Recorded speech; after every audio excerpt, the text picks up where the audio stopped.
Mukunda jewellers మొట్టమొదటి factory outlet ఇప్పుడు కూకట్పల్లి, కొత్తపేట్, సోమాజిగూడ మరియు ఖమ్మంలో. నమస్తే రమ్మగారు. నమస్తే జయ. రమ్మగారు, ఏదైనా జానపద కథ చెప్తారా? చెప్తాను జయ. అడపా చిరంజీవి గారిది ముసుగు వీరుడు. ఓకే. ఈ వీరి పుస్తకాలని క్లాసిక్ బుక్స్ వాళ్ళు ప్రింట్ చేశారు. నేను సింపుల్గా కథ చెప్తాను, మీరు ఎలాబరేట్గా కథ చదవదలుచుకుంటే ఫ్లిప్కార్ట్లో బుక్ చేసుకోవచ్చు. క్లాసిక్ బుక్స్ కోసం ట్రై చేస్తే అక్కడ కూడా మీకు ఇది దొరుకుతుంది, వారి పుస్తకాలు దొరుకుతాయి. ఇది మరి చాలా పెద్ద కథ ఏం కాదు, ఒక్క ఎపిసోడ్లోనే చెప్పేసుకోవచ్చు. ముసుగు వీరుడు. ఓకే. మాళవ రాజ్యానికి రాజు నాగభూపతి అని రాజుగారు. ఆయనకు ఒక కూతురు కూడా ఉంది. అయితే ఈయన ఏంటంటే కొంచెం గట్టివాడు రాజు. కప్పం ఎప్పటికప్పుడు వసూలు అయిపోవాలి. ఊళ్ళో క్షామం ఉంది, వానలు పడ్డాయి, దేశంలో అతి వానలు కురిసి పంటంతా నానిపోయింది, వాళ్ళు ఎక్కడి నుంచి ఇస్తారు? అయినా సరే గట్టిగా వసూలు చేసేస్తాడు. వినడు మాట. ఈయనకి దేవశర్మ అని ఒక మంత్రి ఉన్నాడు. ఈ మంత్రి సలహా చెప్పినా కూడా ఆయన ఏనాడు వినేవాడు కాదు. బాగా ఖజానా నింపేసుకునే గోలన్నమాట. అయితే ఏమైంది, ఈ రాజ్యంలో దొంగలు పడుతున్నారు. ఇది ఎట్లా? ఖజానాకి పడుతోంది గండి. ఖజానాలో దొంగలు పడుతున్నారు. ఎవడో దొంగ ఇక్కడి నుంచి కొట్టుకెళ్ళిపోయి డబ్బు ఖజానాలోంచి వీళ్ళు ఏ ప్రాంతం నుంచి కప్పని తీసుకొచ్చారో ఆ ప్రాంతంలో పనిచేస్తున్నాడు. సూపర్. అయితే మంచి దొంగ. ఈ దొంగ ఇలా దొంగతనం జరుగుతుంది, ఎప్పుడు జరగలేదు, ఇలా కొత్తగా జరుగుతుంది. కాకపోతే ఇతను మంచి దొంగ. ఇతని పేరు ఏంటంటే అగ్నిముఖుడు అనే పేరున్న. అగ్నిముఖుడు వాడి పేరు అవునో కాదో వీళ్ళకి తెలీదు, కానీ వీళ్ళు అలా పెట్టేసుకున్నారు ప్రజలు పేరు. అగ్నిముఖుడు అని పేరు పెట్టుకున్నారు. ఇప్పుడు మనం తుఫాన్లు వస్తాయి, తుఫాన్కో పేరు పెట్టట్లా? అదే కదా. అలాగా ఈ వచ్చేవాడు ఏం చేస్తాడు, వాడు సైనికులు వాళ్ళు ఏదైనా వస్తే పొగొచ్చేలాగా చేస్తాడు. ఏవో బాల్స్ విసురుతాడు, అక్కడ పొగ వస్తుంది, వాళ్ళందరూ పడిపోతారు, వీడు పని చేసుకుంటాడు. పొగ దేని నుంచి వస్తుంది? అగ్ని నుంచే కదా. నిప్పులేందే పొగ రాదు కాబట్టి అగ్నిముఖుడు అని పేరు పెట్టుకున్నారు. ఓకే. వీళ్ళు కొన్ని ప్రాంతాల్లో కప్పని తీసుకోవద్దు అని వాళ్ళు అడిగారు, కొన్ని ప్రాంతాల వాళ్ళు. అయినా సరే రాజుగారు కప్పాలు లాగేశాడు అక్కడి నుంచి. డబ్బులు లేకపోతే కుదరదని సైనికులను పంపించి కొట్టించి లాగిచ్చి సామాన్లు అమ్మించి మొత్తానికి ఎట్లా కొట్టా డబ్బులు వసూలు చేసేసారు. ఒకరోజు రాత్రి ఖజానాకి చిల్లుబడింది. అతను వచ్చి ఇది పట్టుకుపోయాడు. కరెక్ట్గా చూస్ చేసి ఆ ఊరి పేరు రాసిందే పట్టుకెళ్ళిపోయాడు. ఓకే. అయితే ఇప్పుడు రాజుగారికి చాలా కోపం వచ్చేసింది. ఏమిటి ఇట్లా ఎందుకు ఎలా జరుగుతుంది? ఇప్పటిదాకా అసలు మనం దేశంలోనే దొంగతనాలు లేవు, ఖజానాలో దొంగతనం ఏమిటి, చిన్నతనం, ఎట్లాగైనా వీడిని పట్టాలి. అప్పుడు వీళ్ళు ఒక ప్లాన్ చేశారు. ఏం చేశారు, ఏ ఊళ్ళ నుంచి ఇంకా కప్పాలు రావాలి లెక్క పెట్టారు. ఒక ధవళగిరి, కాంతిగిరి, ఒక 6 ఊళ్ళు. సరే, ధవళగిరి నుంచి బలవంతంగా పట్టుకొచ్చేసేయండి, చూద్దాం వీడేం చేస్తాడు. ఒక ఊరు నుంచి తీసుకొచ్చి పెట్టారు. తీసుకొచ్చి పెడితే ఒక దొంగ, వీళ్ళు చూశారు, అతనికి కాపలా చాలా టైట్ చేశారు. నిండుగా టైట్గా ఉన్న నల్లటి బట్టలు, బలిష్ఠుడైన ఒక యువకుడు ఎవరో గుర్రం మీద వచ్చాడు. గుర్రాన్ని పక్కకి తోలేశాడు, దాని దారిన దాక్కుంది. తను లోపలికి వెళ్తున్నాడు. ఆ ఖజానాకి వెళ్ళే అన్ని మార్గాలు అతనికి తెలుసు. కొంతమంది సైనికుల మీద పడి పట్టుకోబోయారు. ఇతనేవో అగ్నిలోకి గాల్లోకి గోళీ లాంటివి విసిరాడు, పొగొచ్చేసింది. దాంతో అందరూ స్పృహ తప్పి పడిపోయారు. లోపలికి వెళ్ళేసి తీసేశాడు ఖజానా. లోపలికి వెళ్ళిపోయాడు. ధవళగిరి డబ్బులు తీసేశాడు. ధవళగిరిలోనే మొత్తం పనిచేశాడు. ఓకే. రాజు పిచ్చి కోపం వచ్చింది. మళ్ళీ ప్రయత్నం చేద్దాం అనుకున్నారు. మళ్ళా ఇంకా కొన్ని ఊళ్ళ నుంచి పట్టుకొచ్చారు. ఈసారి అబ్బాయి ఏం చేశాడు, ఈ కుర్రాడు ఒక పురాతనమైన దేవాలయం, ఆ దేవాలయంలో బోలెడు బొమ్మలు అవి కూడా రాస్తారు. కొన్ని బొమ్మలు పైకి కిందకి కదిపితే ఆ అమ్మవారి విగ్రహం వెనకాల ద్వారం తెరుచుకుంటుంది. అది కరెక్ట్గా ఖజానా దగ్గరికి వెళ్ళిపోతుంది. అక్కడికి వెళ్ళిపోతాడు. వెళ్ళిపోయి డబ్బు భుజాన్ని వేసుకుంటాడు. అదంటే అంటే వీడికి లింక్స్ అన్ని తెలుసు, వాడికి ఎట్లా తెలుసు అనేది ఎవరికీ తెలియదు. పట్టుకొచ్చేస్తాడు. అయితే తిరిగి వస్తుంటే అతను అంతఃపురం వైపు నుంచి వస్తాడు. అంతఃపురంలో రాజకుమారి కూతురు మెలకుగా ఉంటుంది. అమ్మాయి, నువ్వు ఫలానా వాడివైనా దొంగవైనా అని కనుక్కుని నేను నిన్ను చూశాను, నాతో యుద్ధం చేసి గెలిచి వెళ్ళాలి నువ్వు ఇక్కడి నుంచి అని లాఘవంగా కత్తి తీసేసరికల్లా యువరాణి పేరు స్వప్నమాల. ఆ స్వప్నమాల ఇతను యుద్ధం చేస్తారు. ఆ వచ్చిన అగ్నిముఖుడు స్వప్నమాల ఇద్దరు యుద్ధం చేస్తారు. చివరికి స్వప్నమాల కత్తి వదిలిపెట్టేస్తుంది. అతను ఆ సంచి డబ్బుల మూట పుచ్చుకుని వెళ్ళిపోతాడు. కాకపోతే ముసుగు తీసేస్తాడు. ముసుగేసుకుని ఉన్నావని ఎక్కిరిస్తుంది. ముసుగు తీసేస్తాడు. ఒకళ్ళనొకళ్ళు చూసుకుంటారు. ఆ అమ్మాయికి 19 ఏళ్ళు ఉంటాయి, అతనికి 25 ఏళ్ళ వయసు ఉంటుంది. 25 ఏళ్ళు కూడా లేవు. ఆ ఏజ్లో ఉన్న వాళ్ళు ఒకళ్ళ సత్తా ఒకళ్ళు చూసేసరికల్లా సహజంగానే ఒకళ్ళ మీద ఒకళ్ళకి ఆసక్తి ఏర్పడుతుంది. వీడు దొంగ, దోపిడీకారుడు, ఇంత చక్కగా ఎలా ఉన్నాడు అనిపిస్తుంది అమ్మాయికి. ఈ అమ్మాయి ఇంత నాజుగ్గా ఉంది, చక్కగా నాజుగ్గా తెల్లగా పింగాణి బొమ్మలే ఉన్న అమ్మాయి ఎంత లాఘవంగా ఇంత బదులైన వాడిని కూడా ఓడించడానికి ప్రయత్నం చేస్తుంది. నా వల్ల కాదని భయపడకుండా ఆ అమ్మాయిలో ఉన్న లాఘవము సౌందర్యము అబ్బాయిని ఆకర్షిస్తాయి. మర్నాడు పొద్దున రాజు ఆశ్చర్యపోతాడు. ఎంత ప్రమాదం అమ్మా, ఎట్లా చేసావు ఈ పని నువ్వు అంటే, ఎవరు చూశారు నేను యుద్ధం చేయటం అంటూ. కొంతమంది సైనికులు చూశారు. వాళ్ళ యుద్ధం జరుగుతున్న ఈ కత్తి యుద్ధం, ద్వంద్వ యుద్ధం జరుగుతుంటే బెదిరి భయపడి మీ దగ్గరికి రాకుండా ఆగారు. 5-6 సైనికులు నిలబడి చూశారు మీ ఇద్దరు యుద్ధం చేయటం. ఎంత ప్రమాదకరమైన పని చేసావు అంటే, ఈ అమ్మాయి చెప్పింది చాలా లాఘం ఉన్నవాడు అతను, చాలా గట్టివాడు యుద్ధంలో, కానీ మొహం చూసినా కూడా చూశానన్న హింట్ మాత్రం ఆ అమ్మాయి ఇవ్వాల.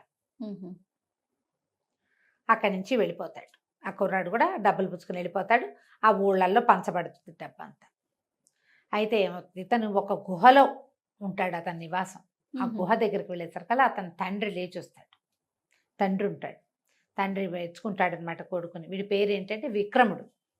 విక్రమ్, చాలా మంచి పని చేస్తున్నావు, ఇవన్నీ కరెక్ట్గా ఏ ఊరికి అందించాల్సిన డబ్బులు ఆ ఊరికి అందించేసావా అని మాట్లాడుతూ, నీకు ఒక రహస్యం చెప్పాలి అని చెప్తాడు. ఏ లక్ష్యంతోటి నేను ఇక్కడ ఇంత చీకట్లో ఈ రకంగా నివసిస్తున్నాను, ఆ లక్ష్యాన్ని నువ్వు తప్పకుండా నెరవేర్చగలవు నాయన. రుద్రసేనుడు ఆయన పేరు, ఈ విక్రమ్ వాళ్ళ నాన్న పేరు అని చెప్తే, ఏమిటి రహస్యం ఏంటంటే, పూర్వం ఈ మాళవ రాజ్యానికి జయభూపతి అని ఒక రాజుగారు. ఓకే. పూర్వం ఈ మాళవ రాజ్యానికి చంద్రశేఖరుడు అనే ప్రభు ఉండేవాడు. నేను ఆయనకి అంగరక్షకుడిగా పనిచేసేవాడిని. ఆయనకు ఒక కుమారుడు ఉన్నాడు, కీర్తివర్మని. నీకంటే ఒక 4 సంవత్సరాలు పెద్దవాడు. మహారాణి నిండు గర్భవతిగా ఉన్నప్పుడు ఈ నాగభూపతి, ఇప్పుడు రాజుగా ఉన్న ఆయన దగ్గర సర్వసైన్యాధ్యక్షుడు. ఓహో. ఎలాగైనా రాజుని పడగొట్టి రాజ్యాన్ని చేజెక్కించుకోవాలని ప్రయత్నం చేసి ఒక కల్లోలాన్ని సృష్టించి ఆయన మీదకి ఉసుకొల్పాడు కొంతమందిని. ఈ సందట్లో రాజుగారు మరణించాడు. రాజుని, రాజకుమారుణ్ణి ఇద్దరిని సంహరించేందుకు ప్రయత్నం జరిగింది. ప్రయత్నంలో రాజుగారు మరణించాడు. రాకుమారుడు తప్పించుకున్నాడు. ఈ అబ్బాయి, ఇతనికి ఒక 4-5 సంవత్సరాల వయసు, ఆ అబ్బాయికి 8-9 సంవత్సరాల వయసు. నా కీర్తివర్మ 4 ఏళ్ళు పెద్దవాడు నీకంటే. యువరాణి మహారాణి కూడా గర్భాలసతోటి పారిపోయింది. ఆమె కని మరణించింది. ఆ శిశువుని ఒక చెలికత్తకి, ఒక పరిచారికకి అప్పచెప్పింది.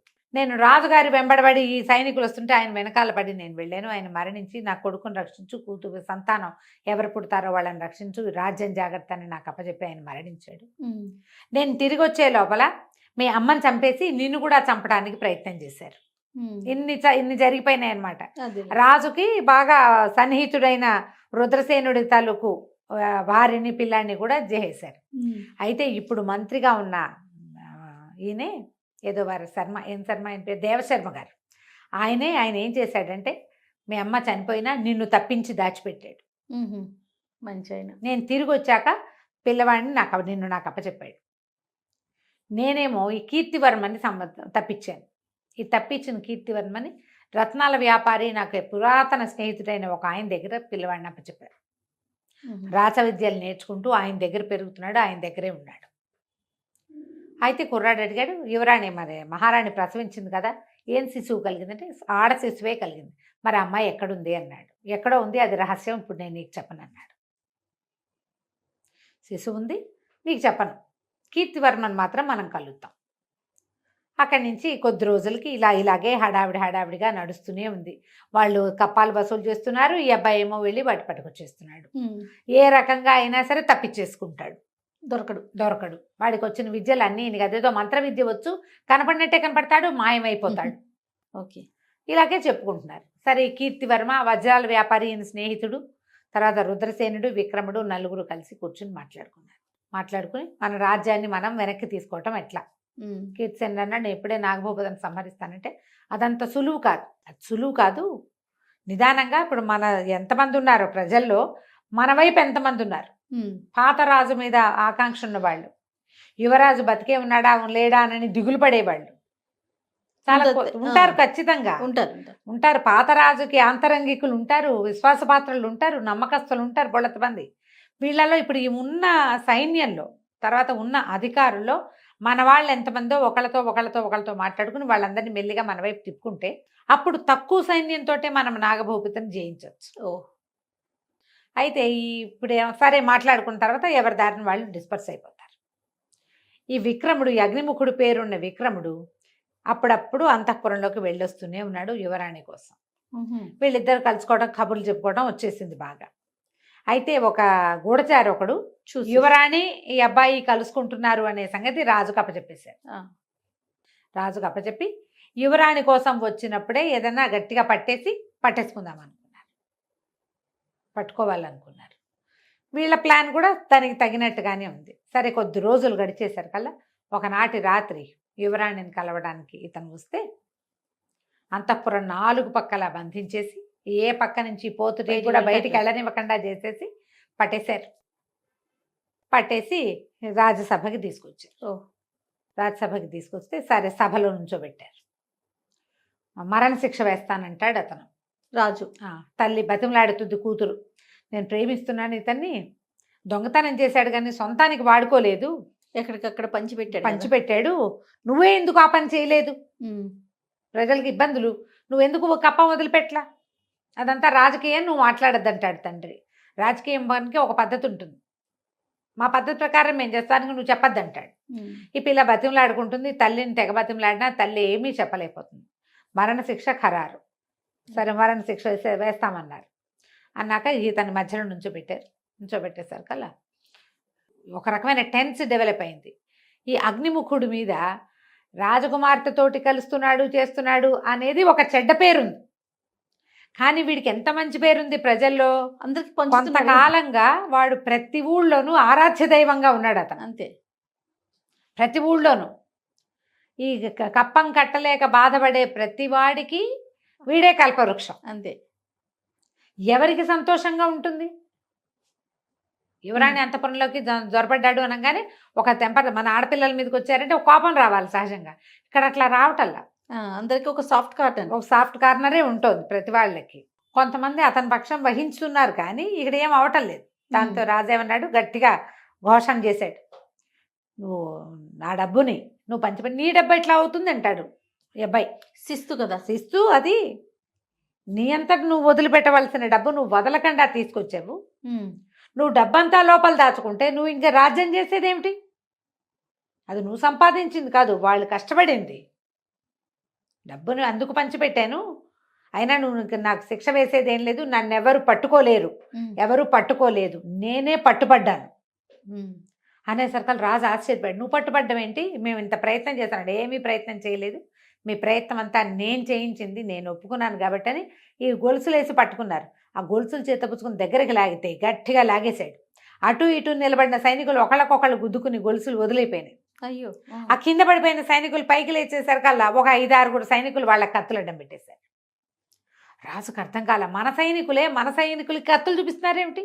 అక్కడ వేరే ఎవడూ లేడు, ఉన్నదంతా వీళ్ళదే రాజ్యం. అదేగా, వీళ్ళ రాజ్యంలోనే వీళ్ళ సైనికులే అగ్నిముఖుడిని పట్టుకున్న వాళ్ళని ఆపేందుకు 1 డజన్ మంది తయారయ్యారు. ఏం జరుగుతుంది ఇక్కడ అని పెద్ద కేకలు పెట్టాడు, పెద్దగా అరిచాడు. ఏం జరుగుతుందంటే దేవశర్మ కూడా అర్థం కావట్లేదు. ఆయన మంచివాడే మంత్రిగా, కానీ భయస్థుడు సహజంగా. అది ఆయన ఏం చేశాడు, రాకుమార్తెని డెలివరీ అవుతున్న మహారాణి పారిపోయేందుకు సహాయం చేశాడు. అవును. ఈ చనిపోతున్న విక్రముడి తల్లిని చనిపోనిచ్చిన పిల్లాన్ని ఎత్తుకుని పారిపోయి అతను మళ్ళీ రుద్రసేనుడికి అప్పచెప్పాడు. కానీ ఈ రాజుతో పాటే నాగభూపతితో పాటే ఉండిపోయాడు. ఆయనకి అర్థం కాల ఏం జరుగుతుంది అంటే ఈ చుట్టూతో ఉన్న మొత్తం సభాజనంలోంచి సగం మంది కత్తులు చేసి లేచేశారు. కూర్చున్న వాళ్ళ మీద కత్తులు చూపించేశారు.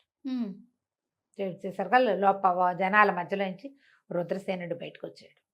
నీ రాజ్యం మా చేతిలో ఉంది నాగభూపతి, చంద్రశేఖరుణ్ణి జయించినంత సులువు కాదు, ఆయన్ని ఒక్కడే చేసి వెంటబడి వధించావు నువ్వు. ఇప్పుడు నిన్ను వధించడానికి ఇంతమంది ఉన్నారు, నీ సైన్యమే, నువ్వు పోషించిన వాళ్ళే. తన రాజ్యాన్ని హస్తగతం చేసుకోవడానికి చంద్రశేఖరుడి కుమారుడు కూడా ఇక్కడే ఉన్నాడని అప్పటిదాకా ఇలా తలకి ఇట్లా ముసుగేసుకుని ఉన్న కీర్తివర్మ ముసుగు తీసేసరికల్లా ఈ ప్రజలు చాలా మంది నుంచున్నారు తీర్పులు వినడానికి. అందరూ ఆశ్చర్యపోయారు. డిట్టో వాళ్ళ నాన్నలాగా ఉన్నాడు ఆ అబ్బాయి. ఓహో. ఒక 20 ఏళ్ల క్రితం సంహరించబడిన మహారాజు మళ్ళీ వచ్చి బతికొచ్చినట్టుగా కనపడింది. పెద్ద పెద్ద చంద్రశేఖర్ మహారాజుకి జై జై అని కేకలు పెట్టారు. కేకలు పెట్టేసరికి ఆయనకి పిచ్చి కోపం వచ్చింది. కానీ కదలటానికి వీల్లేదు. వాళ్ళంతమంది సైనికులు ఈయన చుట్టూతా మోహరించున్నారు. కదిలితే తగులుతుంది. పిరికి పందలు నా వెనకాల బోళ్ళంత చేశారు. నీకు అంత ధైర్యం ఉంటే నువ్వు నాతో పోరాడు, అది ఇదే అని గట్టి గట్టిగా అరిచాడు. అరిస్తే ఇతను అన్నాడు, రుద్రసేనుడు, నీతో పోరాడాల్సిన అవసరం లేదు నాకు. నువ్వు ఎవరిని బంధించావో వాడితో పోరాడు. నా కొడుకు, నేను పెంచిన కుమారుడు, నీ కొడుకుని నేను ఆనాడే చంపేసంటే నువ్వు చంపలేవు కూడా. ఆ రోజే నా కొడుకుని నేను తేజికిచ్చుకున్నాను. నా దగ్గరకు వచ్చేసాడు. యువరాజు కీర్తివర్మని నేను రక్షించి కాపాడి పెంచాను. వీళ్ళిద్దరు ఉన్నారు, నువ్వు వీడితో యుద్ధం చేయి చాలు అనేసరికి చేరో కత్తి పుచ్చుకున్నారు. చేశారు. యుద్ధం చేశారు. యుద్ధం చేస్తే బాగా గట్టి దెబ్బ తగిలి రాజు కాస్త పడిపోయాడు. అప్పుడు ఈయన చెప్పాడు రుద్రసేనుడు, నీకు ఇంకొక ప్రత్యేకమైన విషయం చెప్తాను. మహారాణి ప్రసవిస్తే మరణించింది. మహారాణికి పుట్టిన కుమార్తె యువరాణి స్వప్నమాలగా నీ దగ్గరుంది. ఓహో. ఆ స్వప్నమాల నీ కూతురు కాదు, నీ భార్య అప్పుడే మగపిల్లవాడిని ప్రసవించి, పిల్లవాడు డెడ్కి ఏమనాలి దాన్ని, స్టిల్ బర్త్ బేబీ, మృత శిశువుని ప్రసవించింది. ఈ ప్రసవం చేసిన మంత్రసాని నా స్నేహితుడి భార్య. మృత శిశువుని పాతిపెట్టి మహారాణి కన్నా స్వప్నమాలని నీ దగ్గరికి చేర్చాం. ఇన్నాళ్ళు నువ్వు ఎవరిని సంహరించావో అతని కూతుర్ని పెంచావు. స్వప్నమాల వలవల ఏడవటం మొదలుపెట్టింది. అమ్మాయి మరి రాజకుమార్తె అన్నయ్య కేసు చూసింది. అన్నయ్య సంతోషంగా చూసినట్టు చెల్లెలు బతికే ఉందని ఈ రహస్యం చెప్పలేదు. స్వప్నమాల యువరాణి అనే విషయం ఆయన ముందు చెప్పలే. అక్కడి నుంచి పరిగెత్తుకొచ్చింది దగ్గరికి. ఈయనేమో నాగభూపతి మరణించాడు కత్తిపోట్లకి.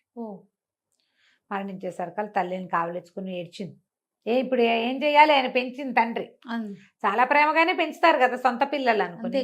ప్రజలందరూ జయ జయధ్వానాలు చేశారు. ఈ నాగభూపతికి అంత్యక్రియలు చేసి తర్వాత ఈ ఎవరైతే వజ్రాల వ్యాపారి కీర్తివర్మని పెంచాడో ఆయన కూతుర్ని పెళ్లి చేసుకున్నాడు కీర్తివర్మ. రాజ్యానికి రాజు అయ్యాడు. సర్వసైన్యాధ్యక్షుడు ఈ అగ్నిముఖుడని పేరున్న విక్రముణ్ణి సైన్యాధ్యక్షుడిని చేసి యువరాణిని అతనికి ఇచ్చి వివాహం చేశారు. తర్వాత ఈ ముసుగు వీరుడు కొంతకాలం 1-2 ఏళ్ల పాటు ఇక్కడ ప్రచ్ఛన్నంగా తిరిగి దేశంలో చాలా ఊళ్ళని సంరక్షించాడు. ఆ ఊళ్ళ సంరక్షణ అంతా సజావుగా జరిగేలాగా ఈయనతోటి కలిసి తన తండ్రి మంత్రి సహాయంతో వీళ్ళిద్దరూ సుభిక్షంగా రాజ్యం ఉండేలాగా కాపాడుకున్నారు. కథ కంచికి మనం ఇంటికి. తప్పకుండా. చాలా బాగుందండి. నమస్తే. నమస్తే.